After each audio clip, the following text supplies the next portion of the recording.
I'd like to tell you about the strangest secret in the world. Some years ago, the late Nobel Prize-winning Dr. Albert Schweitzer was being interviewed in London, and a reporter asked him, "Doctor, what's wrong with men today?" And the great doctor was silent a moment, and then he said, "Men simply don't think." It's about this that I want to talk with you. We live today in a golden age. This is an era that man has looked forward to, dreamed of, and worked toward for thousands of years. But since it's here, we pretty well take it for granted. We in America are particularly fortunate to live in the richest land that ever existed on the face of the earth, a land of abundant opportunity for everyone. But do you know what happens? Well, let's take 100 men who start even at the age of 25. Do you have any idea what will happen to those men by the time they're 65? These 100 men who all start even at the age of 25 believe they're going to be successful. If you asked any one of these men if he wanted to be a success, he'd tell you he did. And you'd notice that he was eager toward life, that there was a certain sparkle to his eye, an erectness to his carriage, and life seemed like a pretty interesting adventure to him. But by the time they're 65, 1 will be rich. 4 will be financially independent. 5 will still be working. 54 will be broke. Now think a moment. Out of the 100, only 5 make the grade. Now why do so many fail? What has happened to the sparkle that was there when they were 25? What's become of the dreams, the hopes, the plans? And why is there such a large disparity between what these men intended to do and what they actually accomplished? When we say about 5% achieve success, we have to define success. And here's the best definition I've ever been able to find. Success is the progressive realization of a worthy ideal. If a man is working toward a predetermined goal and knows where he's going, that man is a success. If he's not doing that, he's a failure. Success is the progressive realization of a worthy ideal. Rollo May, the distinguished psychiatrist, wrote a wonderful book called Man's Search for Himself. And in this book he says, the opposite of courage in our society is not cowardice. It is conformity. And there you have the trouble today. It's conformity, people acting like everyone else without knowing why, without knowing where they're going. Now think of it. In America right now, there are over 18 million people 65 years of age and older. And most of them are broke. They're dependent on someone else for life's necessities. Now, we learn to read by the time we're 7. We learn to make a living by the time we're 25. Usually by that time, we're not only making a living, we're supporting a family. And yet, by the time we're 65, we haven't learned how to become financially independent in the richest land that has ever been known. Why? We conform. And the trouble is that we're acting like the wrong percentage group, the 95 who don't succeed. Now, why do these people conform? Well, they really don't know. These people believe that their lives are shaped by circumstances, by things that happen to them, by exterior forces. They're outer-directed people. A survey was made one time that covered a lot of men, working men, and these men were asked, "Why do you work? Why do you get up in the morning?" 19 out of 20 had no idea. If you ask them, they'll say, well, everyone goes to work in the morning, and that's the reason they do it, because everyone else is doing it. Now let's get back to our definition of success. Who succeeds? The only person who succeeds is the person who is progressively realizing a worthy ideal. He's the person who says, I'm going to become this, and then begins to work toward that goal. I'll tell you who the successful people are. A success is the school teacher who's teaching school because that's what he or she wants to do. The success is the woman who's a wife and mother because she wanted to become a wife and mother and is doing a good job of it. The success is the man who runs the corner gas station because that was his dream. That's what he wanted to do. The success is the successful salesman who wants to become a top-notch salesman and grow and build with his organization. A success is anyone who is doing deliberately a predetermined job because that's what he decided to do deliberately. But only 1 out of 20 does that. That's why today there isn't really any competition unless we make it for ourselves. Instead of competing, all we have to do is create. You know, for 20 years, I looked for the key which would determine what would happen to a human being. Was there a key I wanted to know which would make the future a promise that we could foretell to a large extent? Was there a key that would guarantee a person's becoming successful if he only knew about it and knew how to use it? Well, there is such a key, and I've found it. Have you ever wondered why so many men work so hard and honestly without ever achieving anything in particular, and others don't seem to work hard and yet seem to get everything? They seem to have the magic touch. You've heard them say that about someone. Everything he touches turns to gold. And have you ever noticed that a man who becomes successful tends to continue to become successful? And on the other hand, have you noticed how a man who's a failure tends to continue to fail? Well, it's because of goals. Some of us have goals, some don't. People with goals succeed because they know where they're going. It's that simple. Think of a ship leaving a harbor, and think of it with the complete voyage mapped out and planned. The captain and crew know exactly where it's going and how long it'll take. It has a definite goal. Now, 9,999 times out of 10,000, it will get to where it started out to get. Now let's take another ship, just like the first, only let's not put a crew on it or a captain at the helm. Let's give it no aiming point, no goal, no destination. We just start the engines and let it go. I think you'll agree with me that if it gets out of the harbor at all, it will either sink or wind up on some deserted beach, a derelict. It can't go anyplace because it has no destination and no guidance, and it's the same with a human being. Take the salesman, for example. There's no other person in the world today with the future of a good salesman. Selling is the world's highest paid profession, if we're good at it, and if we know where we're going. Every company needs top-notch salesmen, and they reward those men. The sky's the limit for them. But how many can you find? Someone once said the human race is fixed, not to prevent the strong from winning, but to prevent the weak from losing. The American economy today can be likened to a convoy in time of war. The entire economy is slowed down to protect its weakest link, just as the convoy had to go at the speed that would permit its slowest vessel to remain in formation. That's why it's so easy to make a living today. It takes no particular brains or talent to make a living and support a family today. So we have a plateau of so-called security, if that's what a person's looking for. But we do have to decide how high above this plateau we want to aim. Now let's get back to the strangest secret in the world, the story that I wanted to tell you today. Why do men with goals succeed in life and men without them fail? Well, let me tell you something which, if you really understand it, will alter your life immediately. If you understand completely what I'm going to tell you from this moment on, your life will never be the same again. You will suddenly find that good luck just seems to be attracted to you. The things you want just seem to fall in line, and from now on you won't have the problems, the worries, the gnawing lump of anxiety that perhaps you've experienced before.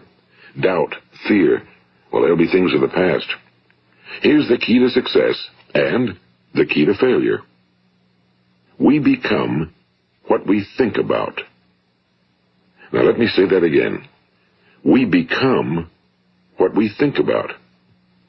Throughout all history, the great wise men and teachers, philosophers and prophets have disagreed with one another on many different things. It's only on this one point that they are in complete and unanimous agreement. Listen to what Marcus Aurelius, the great Roman emperor, said.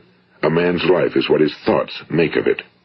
Disraeli said this, everything comes if a man will only wait. I've brought myself by long meditation to the conviction that a human being with a settled purpose must accomplish it, and that nothing can resist a will that will stake even existence for its fulfillment. Ralph Waldo Emerson said this, a man is what he thinks about all day long. William James said, the greatest discovery of my generation is that human beings can alter their lives by altering their attitudes of mind. And he also said, we need only in cold blood act as if the thing in question were real, and it will become infallibly real by growing into such a connection with our life that it will become real. It will become so knit with habit and emotion that our interest in it will be those which characterize belief. And he also said, if you only care enough for a result, you will almost certainly attain it. If you wish to be rich, you will be rich. If you wish to be learned, you will be learned. If you wish to be good, you will be good. Only you must then really wish these things and wish them exclusively, and not wish at the same time 100 other incompatible things just as strongly. In the Bible, you read in Mark 9:23, if thou canst believe, all things are possible to him that believeth. My old friend Dr. Norman Vincent Peale put it this way, this is one of the greatest laws in the universe. Fervently do I wish I had discovered it as a very young man. It dawned upon me much later in life, and I found it to be one of the greatest, if not my greatest discovery outside of my relationship to God. The great law, briefly and simply stated, is that if you think in negative terms, you will get negative results. If you think in positive terms, you will achieve positive results. That is the simple fact, he went on to say, which is at the basis of an astonishing law of prosperity and success. In 3 words, believe and succeed. William Shakespeare put it this way: our doubts are traitors and make us lose the good we oft might win by fearing to attempt.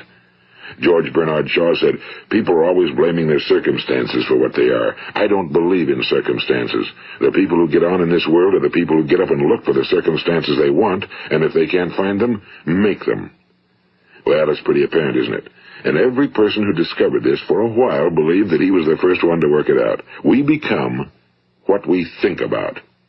Now, it stands to reason that a person who's thinking about a concrete and worthwhile goal is going to reach it, because that's what he's thinking about, and we become what we think about. Conversely, the man who has no goal, who doesn't know where he's going, and whose thoughts must therefore be thoughts of confusion and anxiety and fear and worry, becomes what he thinks about. His life becomes one of frustration and fear and anxiety and worry. And if he thinks about nothing, he becomes nothing. Now, how does it work? Why do we become what we think about? Well, I'll tell you how it works as far as we know. Now, to do this, I want to tell you about a situation that parallels the human mind. Suppose a farmer has some land, and it's good fertile land. Now, the land gives the farmer a choice. He may plant in that land whatever he chooses. The land doesn't care. It's up to the farmer to make the decision. Now, remember, we're comparing the human mind with the land because the mind, like the land, doesn't care what you plant in it. It will return what you plant, but it doesn't care what you plant. Now, let's say that the farmer has 2 seeds in his hand. One is a seed of corn. The other is nightshade, a deadly poison. He digs 2 little holes in the earth, and he plants both seeds, one corn, the other nightshade. He covers up the holes, waters, and takes care of the land, and what will happen? Invariably, the land will return what's planted. As it's written in the Bible, as ye sow, so shall ye reap. Now remember, the land doesn't care. It'll return poison in just as wonderful abundance as it will corn. So up come the 2 plants, one corn, one poison. Now, the human mind is far more fertile, far more incredible and mysterious than the land, but it works the same way. It doesn't care what we plant. Success, failure. A concrete, worthwhile goal, or confusion. Misunderstanding, fear, anxiety, and so on. But what we plant, it must return to us. You see, the human mind is the last great unexplored continent on Earth. It contains riches beyond our wildest dreams. It will return anything we want to plant. Now, you might say, well, if that's true, why don't people use their minds more? Well, I think they figured out an answer to that one, too. Our mind comes as standard equipment at birth. It's free, and things that are given to us for nothing we place little value on. Things that we pay money for, we value. The paradox is that exactly the reverse is true. Everything that's really worthwhile in life came to us free.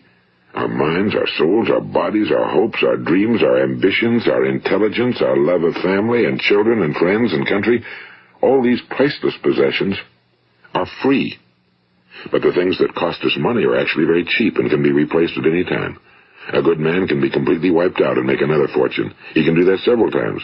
Even if our home burns down, we can rebuild it. But the things we got for nothing, we can never replace. The human mind isn't used because we take it for granted. Familiarity breeds contempt. It can do any kind of job we assign to it, but generally speaking, we use it for little jobs instead of big, important ones. Universities have proved that most of us are operating on about 10% or less of our abilities. So decide now, what is it you want? Plant your goal in your mind. It's the most important decision you'll ever make in your entire life. What is it you want? Do you want to be an outstanding salesman? A better worker at your particular job? Do you want to go places in your company, in your community? Do you want to get rich?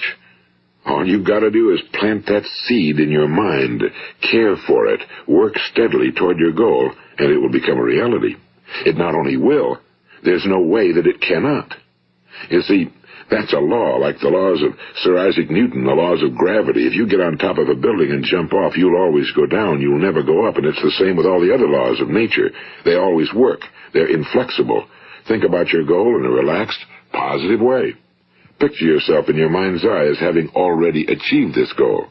See yourself doing the things you will be doing when you've reached your goal. Ours has been called the phenobarbital age, the age of ulcers and nervous breakdowns and tranquilizers. At a time when medical research has raised us to a new plateau of good health and longevity, far too many of us worry ourselves into an early grave trying to cope with things in our own little personal ways without learning a few great laws that will take care of everything for us. These things we bring on ourselves through our habitual way of thinking. Every one of us is the sum total of his own thoughts. He is where he is because that's exactly where he really wants to be, whether he'll admit that or not. Each of us must live off the fruit of his thoughts in the future, because what you think today and tomorrow, next month and next year, will mold your life and determine your future. You're guided by your mind. I remember one time I was driving through eastern Arizona, and I saw one of those giant earth-moving machines roaring along the road at about 35 miles an hour with what looked like 30 tons of dirt in it. A tremendous, incredible machine, and there was a little man perched way up on top with the wheel in his hands guiding it. And as I drove along, I was struck by the similarity of that machine to the human mind. Just suppose you're sitting at the controls of such a vast source of energy. Are you going to sit back and fold your arms and let it run itself into a ditch? Or are you going to keep both hands firmly on the wheel and control and direct this power to a specific, worthwhile purpose? It's up to you. You're in the driver's seat. You see, the very law that gives us success is a two-edged sword. We must control our thinking. The same rule that can lead a man to a life of success, wealth, happiness, and all the things he ever dreamed of for himself and his family. That very same law can lead him into the gutter. It's all in how he uses it, for good or for bad. This is the strangest secret in the world. Now, why do I say it's strange, and why do I call it a secret? Actually, it isn't a secret at all. It was first promulgated by some of the earliest wise men, and it appears again and again throughout the Bible, but very few people have learned it, understand it. That's why it's strange, and why for some equally strange reason it virtually remains a secret.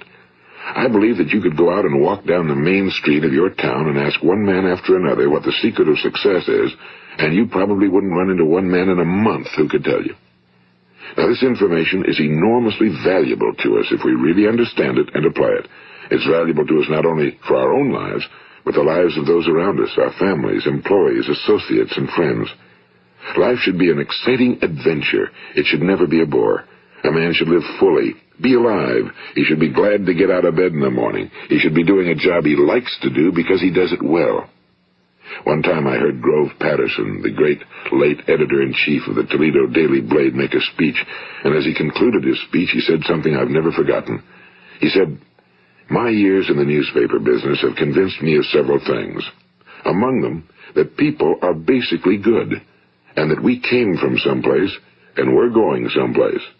So we should make our time here an exciting adventure. The architect of the universe didn't build a stairway leading nowhere." And the greatest teacher of all, the carpenter from the plains of Galilee, gave us the secret time and time again. As ye believe, so shall it be done unto you. I've explained the strangest secret in the world and how it works. Now, on this side, I want to explain how you can prove to yourself the enormous returns possible in your own life by putting this secret to a practical test. I want you to make a test that will last 30 days. It isn't going to be easy, but if you'll give it a good try, it will completely change your life for the better. Now, back in the 17th century, Sir Isaac Newton, the English mathematician and natural philosopher, gave us some natural laws of physics which apply as much to human beings as they do to the movement of bodies in the universe. And one of these laws is that for every action, there is an equal and opposite reaction. Simply stated, as it applies to you and me, it means we can achieve nothing without paying the price. The results of your 30-day experiment will be in direct proportion to the effort you put forth. To be a doctor, you must pay the price of long years of difficult study. To be successful in selling, and remember that each of us succeeds to the extent of his ability to sell. Selling our families on our ideas, selling education in schools, selling our children on the advantages of living the good and honest life, selling our associates and employees on the importance of being exceptional people. To, of course, the profession of selling itself. But to be successful in selling our way to the good life, we must be willing to pay the price. And what is that price? Well, it's many things. First, it's understanding emotionally, as well as intellectually, that we literally become what we think about, that we must control our thoughts if we're to control our lives. It's understanding fully that as ye sow, so shall ye reap. Second, it's cutting away all fetters from the mind and permitting it to soar as it was divinely designed to do. It's the realization that your limitations are self-imposed and that the opportunities for you today are enormous beyond belief. It's rising above narrow-minded pettiness and prejudice. And third, it's using all your courage to force yourself to think positively on your own problem, to set a definite and clearly defined goal for yourself, to let your marvelous mind think about your goal from all possible angles, to let your imagination speculate freely upon many different possible solutions, to refuse to believe that there are any circumstances sufficiently strong to defeat you in the accomplishment of your purpose, to act promptly and decisively when your course is clear, and to keep constantly aware of the fact that you are, at this moment, standing in the middle of your own acres of diamonds, as Russell Conwell used to point out. And fourth, save at least 10% of every dollar you earn. It's also remembering that no matter what your present job, it has enormous possibilities, if you're willing to pay the price. Now let's just go over the important points in the price each of us must pay to achieve the wonderful life that can be ours. It is, of course, worth any price. 1. You will become what you think about. 2. Remember the word imagination and let your mind begin to soar. 3. Courage. Concentrate on your goal every day. 4. Save 10% of what you earn. And 5. Action. Ideas are worthless unless we act on them. Now, I'll try to outline the 30-day test I want you to make. Keep in mind that you have nothing to lose by making this test and everything you could possibly want to gain. There are 2 things that may be said of everyone. Each of us wants something, and each of us is afraid of something. I want you to write on a card what it is you want more than anything else. It may be more money. Perhaps you'd like to double your income or make a specific amount of money. It may be a beautiful home. It may be success at your job. It may be a particular position in life. It could be a more harmonious family. Each of us wants something. Now write down on your card specifically what it is you want. Make sure it's a single goal and clearly defined. You needn't show it to anyone, but carry it with you so that you can look at it several times a day. Think about it in a cheerful, relaxed, positive way each morning when you get up, and immediately you have something to work for, something to get out of bed for, something to live for. Look at it every chance you get during the day and just before going to bed at night. And as you look at it, remember that you must become what you think about, and since you're thinking about your goal, you realize that soon it will be yours. In fact, it's yours really the moment you write it down and begin to think about it. Look at the abundance all around you as you go about your daily business. You have as much right to this abundance as any other living creature. It's yours for the asking. Now we come to the difficult part. Difficult because it means the formation of what is probably a brand new habit, and new habits are not easily formed. Once formed, however, it will follow you for the rest of your life. Stop thinking about what it is you fear. Each time a fearful or negative thought comes into your consciousness, replace it with a mental picture of your positive and worthwhile goal. And there'll come times when you'll feel like giving up. It's easier for a human being to think negatively than positively. That's why only 5% are successful. You must begin now to place yourself in that group. For 30 days, you must take control of your mind. It will think about only what you permit it to think about. Each day for this 30-day test, do more than you have to do. In addition to maintaining a cheerful, positive outlook, give of yourself more than you've ever done before. Do this knowing that your returns in life must be in direct proportion to what you give.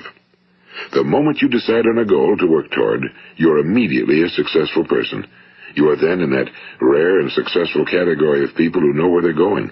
Out of every 100 people, you belong to the top 5. Don't concern yourself too much with how you're going to achieve your goal. Leave that completely to a power greater than yourself. All you have to do is know where you're going. The answers will come to you of their own accord and at the right time.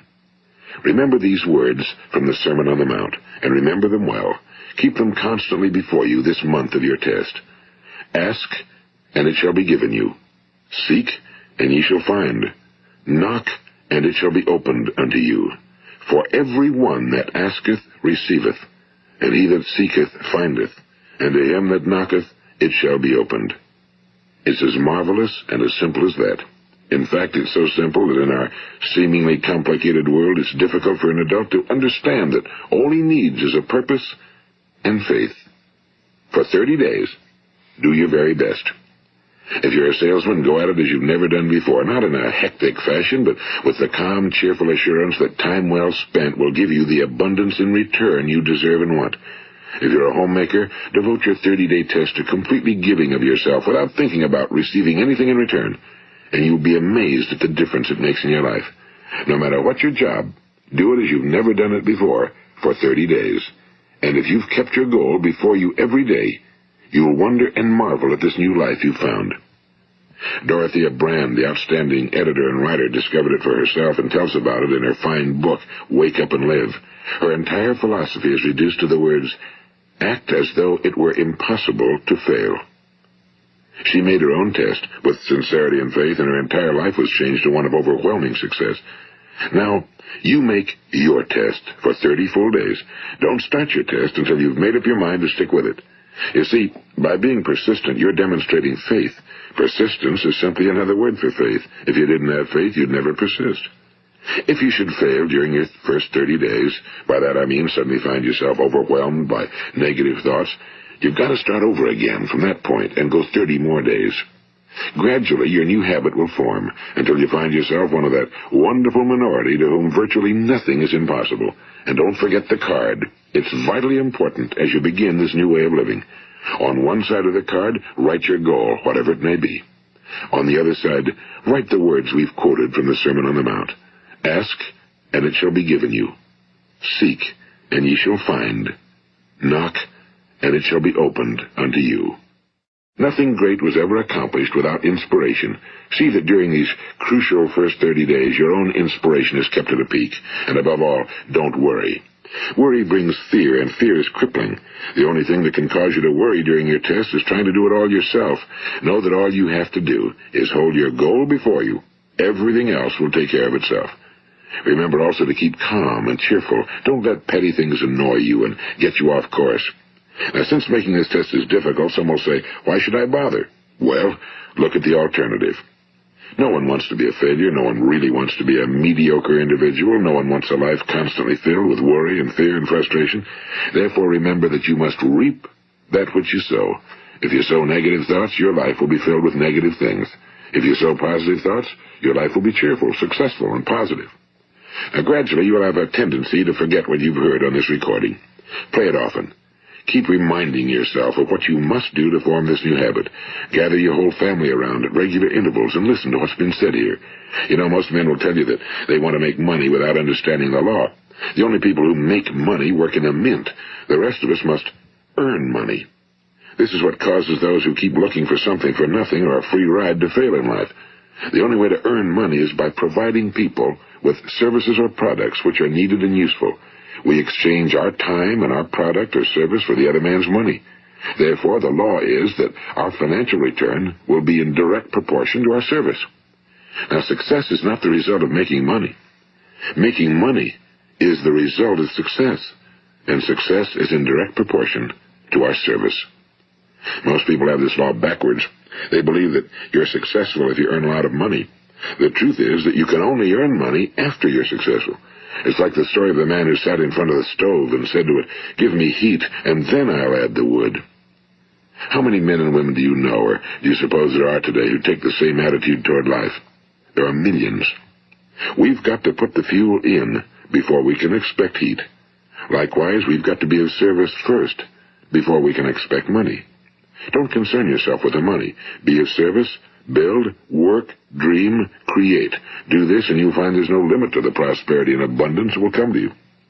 Prosperity, you know, is founded upon a law of mutual exchange. Any person who contributes to prosperity must prosper in turn himself.